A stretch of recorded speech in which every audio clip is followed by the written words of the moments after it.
Hello, how are you? I'm fine. How are you? Good, good. My name is Latonia. I'm so happy that you decided to come in and see me today.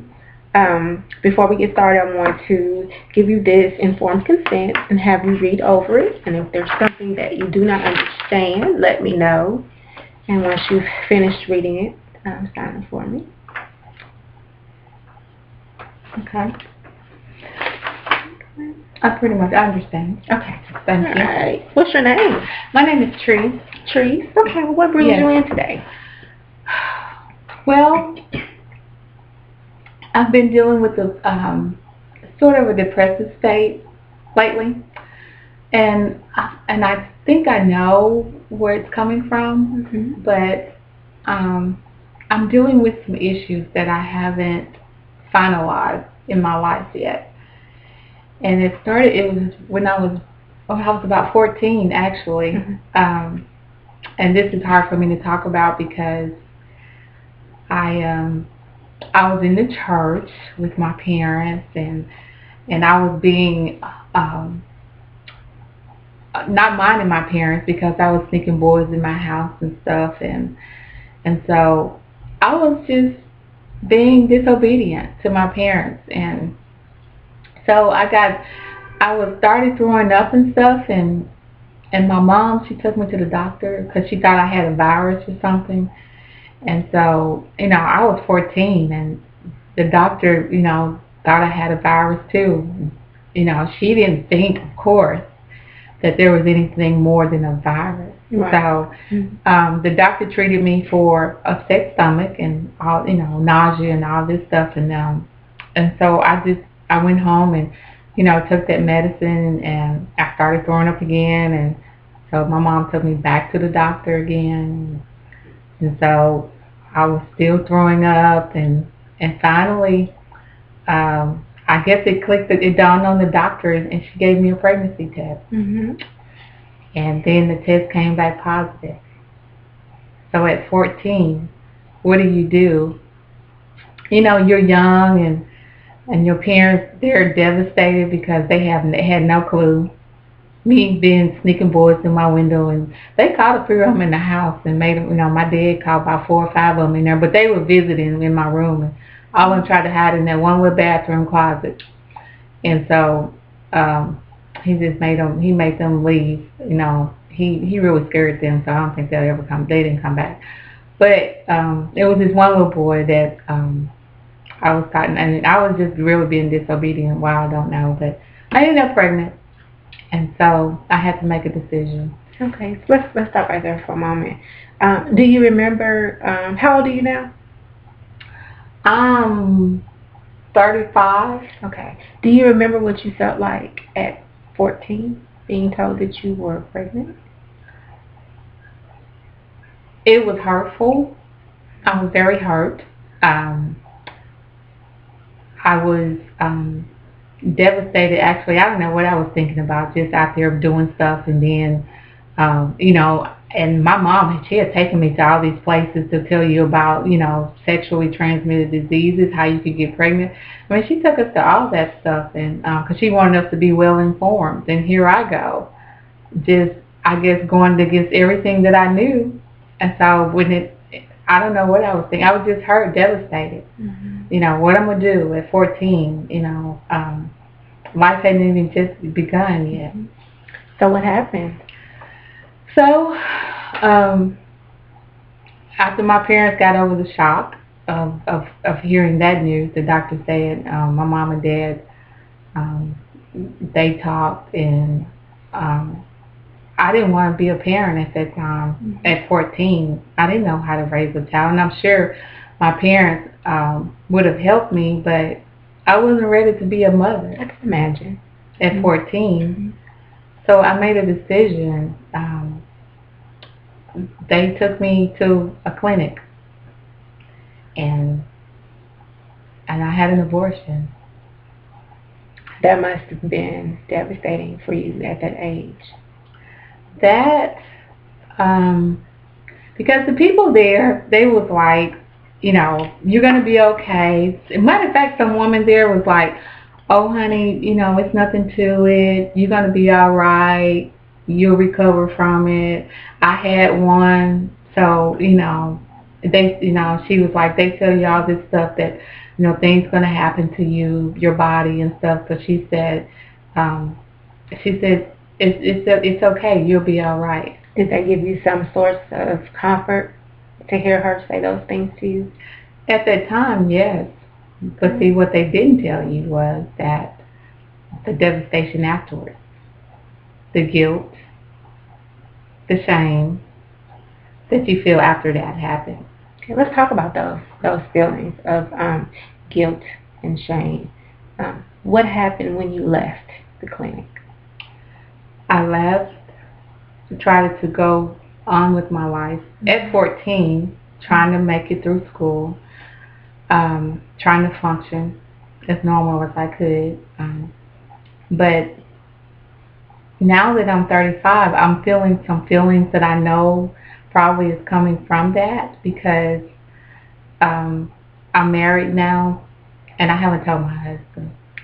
So what I hear you saying is that you're feeling some shame, perhaps some embarrassment of what you went through as a teenager. Right. And it's hard to talk about it with your husband. Yes, because, see, my husband's background is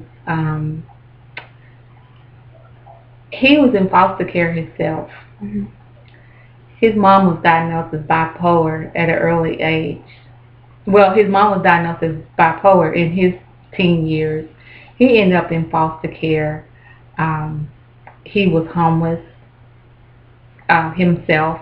He told me stories of him actually having to eat out of the garbage can himself because he had brothers and sisters. And so by him going through that, that makes me think if I tell him this, that because he had a hard life himself, and then, but he's fine, God has blessed him really now, but because he had such a hard life that he probably look at me in a different way, and I just don't know how to tell him. How do you think he'll react? I think he'll be angry with me. Angry? And probably ashamed of me, maybe, or disbelief, or push me away. Or do you think that he expects you to be a certain way?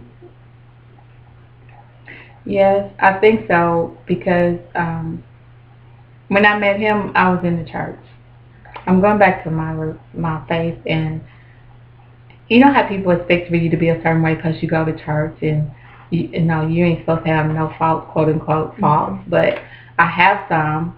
But it's hard to tell the world that you have faults, and even your spouse, when you didn't talk about that before we got married. It sort of feels like I may have when they say if you don't say something, then I sort of lied to him because I haven't really told him the story. So then he may feel like I've lied to him before. No.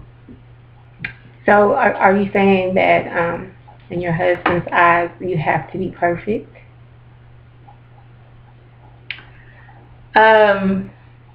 I think maybe I'm putting more fault on myself. He may not exactly feel that way, and then again he might, but I think I'm putting a lot of guilt on myself because that's the way I feel. I feel guilty. Okay. And therefore, I know I've been depressed lately. I feel like, right after that happened, I went through 2 weeks of just terrible depression. See, nobody told you that while you was there in the place, and they, telling y'all that everything's gonna be fine. But nobody even shared with you, you might need to talk to somebody, because I haven't told anybody about this. Nobody knows but my parents. So, I've been holding this in all these years. So I've never told anybody. What was your relationship with your parents like after this happened? It was quiet. I think my mom, she really, she didn't know what to say for a while. So I think she maybe just sort of, I knew that she cared, but I think she was quiet. I think she was hurt too. So she was quiet. I was quiet for a long time. So otherwise than that, before that, we had a pretty good relationship. And your dad? My dad has always been quiet.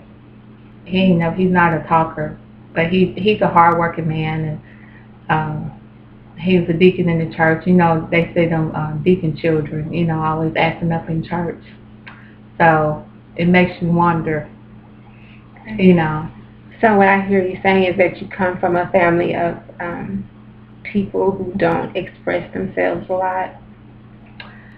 Yeah, my mom was more talkative than my dad. My dad has never been a talker, but my mom, I've always sort of been able to talk to her.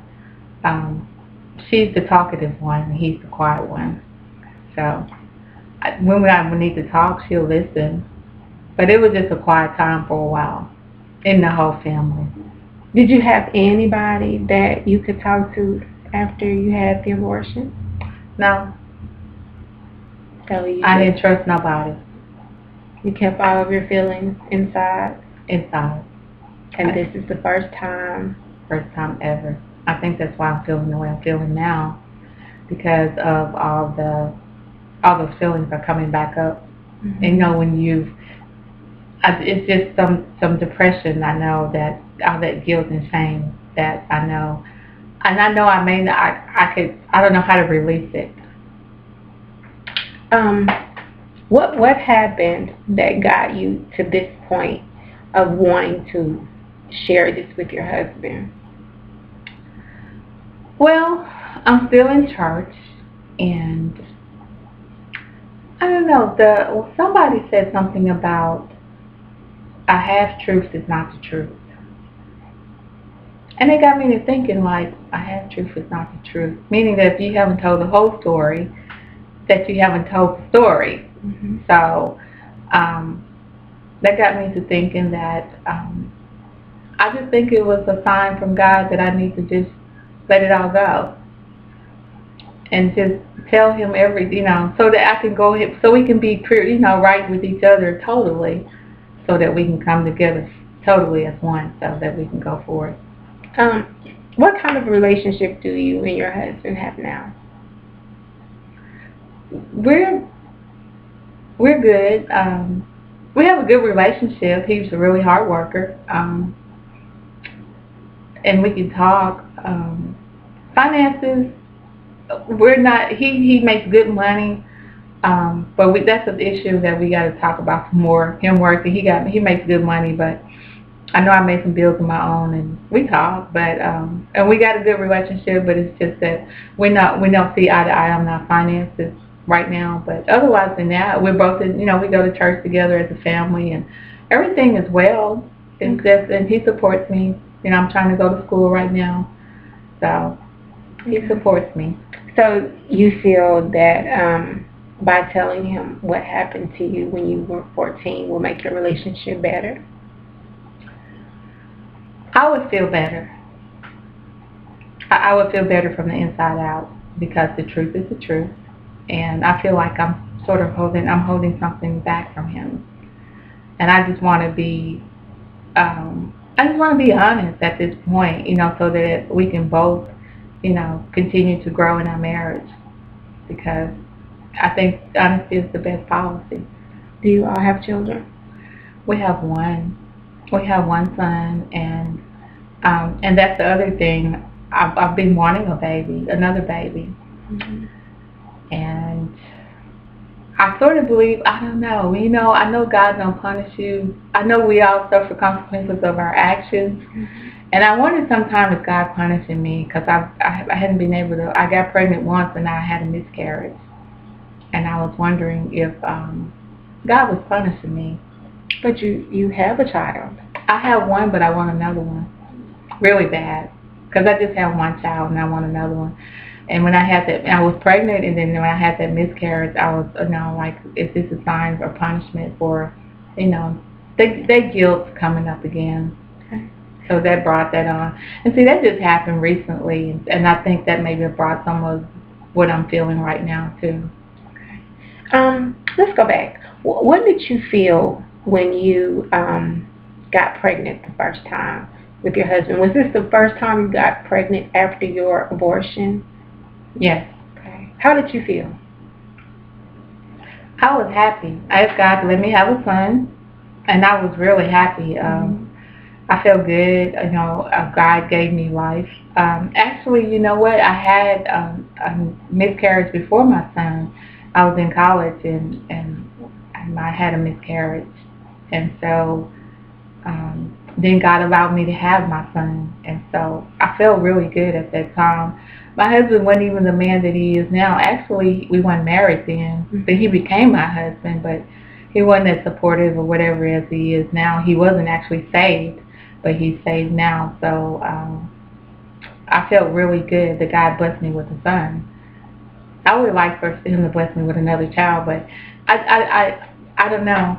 I know He gives us the desires of our heart. Mm-hmm. So I just really want another baby right now. Okay. Do you feel like the miscarriage was a punishment? I did.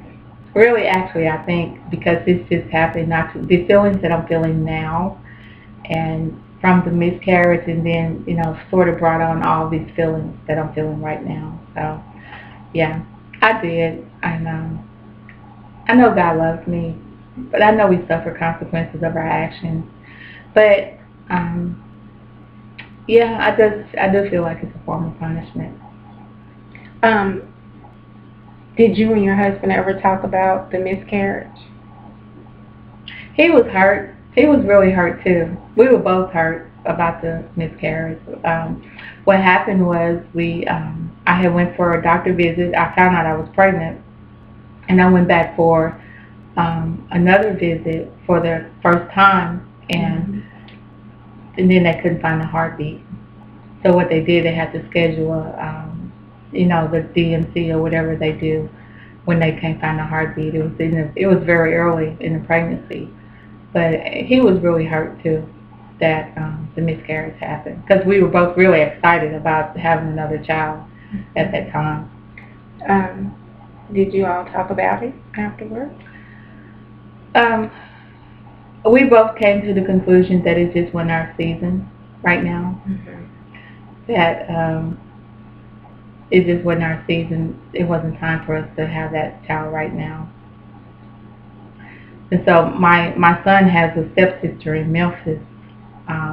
So I don't know if I'm jealous. I know my son's stepsister mother just had another baby. So, that sort of brings on some feelings within itself, because she had another baby. Okay. And it shouldn't be, but it is. Is this your husband's previous wife? Ex-girlfriend. Ex-girlfriend. Mm-hmm. Okay. And that can be pretty, you know how you think sometimes, and that's just Does your husband and the mother of the other child, do they have a close relationship? Actually, she's moved. Well, he was thinking about getting his daughter that's with her, because he didn't think she was caring for her properly, as far as school and stuff. But I think those feelings has changed some now. So I think he don't communicate with her like that. They actually had a rough relationship when they departed. So the talk is about the child. So I think it's strictly with the child. So I think they're okay, close enough to talk about their child. I know you mentioned jealous. I didn't know if the jealousy came from the relationship that they had, or... See, what happened was, when I got with him, before we got married, they were in their relationship. But she was pregnant, and I became pregnant with my first child. At the same time, she was pregnant with her first child. Okay. So your kids are close in age? Very close. Okay. Very close. How do you feel about that? I think there's a little envy there. I feel it sometimes. But I thank God that he's in church now, so I don't feel insecure about. I know he's a man. I'm not stupid. I know he's a man, but I feel like his relationship with God is deep enough now that he knows the difference. To be for real with who he is. Because I think about his past life as far as him having that sense of abandonment and foster care, and then his mom was supposed to be bipolar, and so and then his dad died early in his life, so I think it was some abandonment issues in his life too, in his life. So I used to worry about his past, coming upon him, his feelings and stuff, how he might feel. So. Okay. How did you deal with, I don't know if you were the girlfriend or she was the girlfriend? I was the girlfriend. Okay. How did you deal with those infidelity issues? I didn't know about her at first. So when I actually found out about her, they were departing, but she was already carrying his child. So he was with me, so I guess I felt pretty secure at that time, even though when she had the baby, he was there. So we communicated on the phone while he was there. So, I mean, that was okay, I suppose, for a father. I mean, that was his child being born, so I couldn't be as secure at that time. Okay. This jealousy, are you afraid that since you had the miscarriage, that your husband may leave because, of your fear that you can't give him another baby? Well, actually, I'm the one that wants the baby. He was like, at first he was saying, no, not right now. And then he said, okay, we can, I'm going to give you a baby. So, but I don't think he'll leave. I think he's okay, because he knows the Lord. I think he knows that it's in God's timing. I just need to get over my feelings of how I feel, of just trusting. I trust God, but there's an insecurity there because of my past actions. So. Okay. So what you're saying is that you need a sense of agreement, maybe, with your husband to make you feel better? Yeah, just to let him know. And maybe he can help me through my feelings, I know we got to get over the part of talking about the actual past of me having that done. And so just the fact to tell him so that we can talk about it, maybe get through the anger if he's angry, or get through whatever he's feeling about that, so we can actually get to a place of talking about it and just being true with each other. Are y'all, do you guys communicate well now with other issues? We're getting there.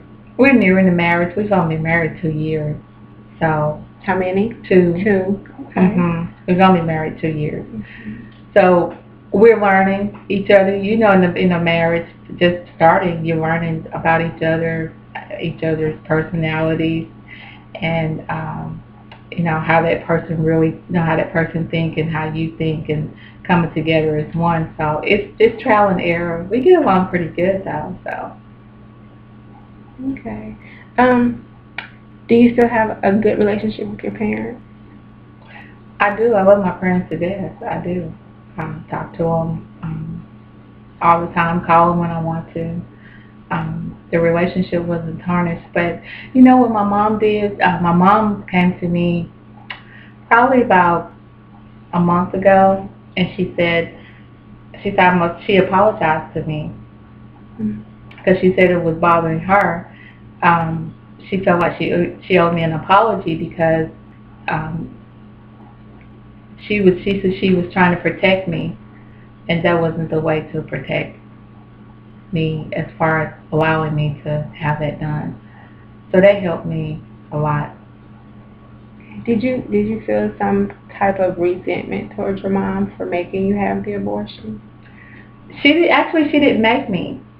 She just, you know, it was on the table, and she didn't stop me. But she could have insisted, no, this is not going to happen. Um, but I didn't. I probably at 14, I didn't know how to feel. It happened. It was allowed to happen. I had to take responsibility for my actions too, because if I hadn't have been disobedient and doing what I was doing, it wouldn't have been so. So um, I didn't feel any resentment. It was just a very quiet moment because I'm young, and then I guess they didn't know what to say, and I didn't know what to say, so it was a quiet moment. Sounds like you were very responsible for a 14-year-old in making that kind of a decision. Yeah, but you wonder, was it even the right decision? Now I wouldn't ever do that again.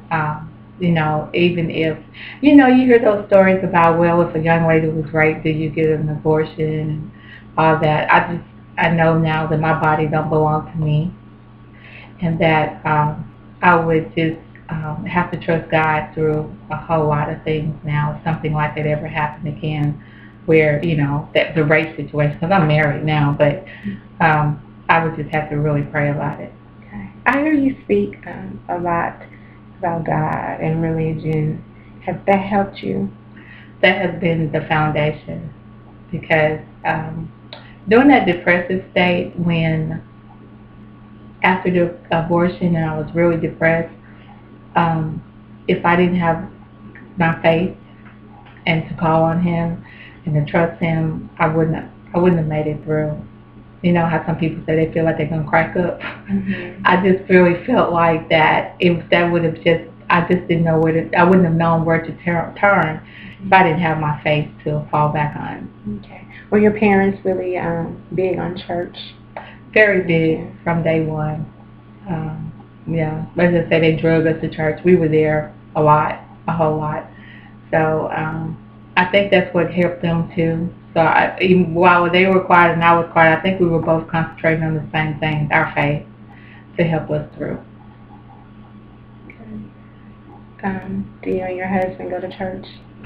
We go when we're not working, because I'm a nurse, and he's in management, in a management position. So I work every other weekend. So when I'm not working, I go so that I can, yes. We go together when we can, and if I'm able to go and he can, we still attend church. Okay. Are you still trying to have a baby? Yes, I'm still trying. I'm 35 now. As they say, as you get older, that could be a factor too. As you get older, they say your chances of. So yeah. I think I think that's why I'm nervous, because my clock is ticking. Yeah, I totally understand that. Okay. So when do you think you're going to have this conversation with your husband? Well, it's going to be really soon. I'm here with you because I need your opinion on as to how I might approach him with this. Or do I just blurt? I just don't want to blurt it out. I just want to approach him in a quiet manner that we might be able to talk about it. So that's why I came to you, to get all this out of my chest, for one thing, because I've been holding this in. I haven't been able to talk to anybody. Well, how do you feel at this point? I feel a whole lot better. Just you talking were able to talk about it some. Yes. Okay. Well, that's just good to talk about it some. Okay. Well, I'm happy that you're feeling a little bit better today, and maybe at our next session we'll come up with some ideas as to how we can start the process of talking with your husband. Okay? I appreciate it. Thank you so much for coming in today. I appreciate you, Miss Latonia.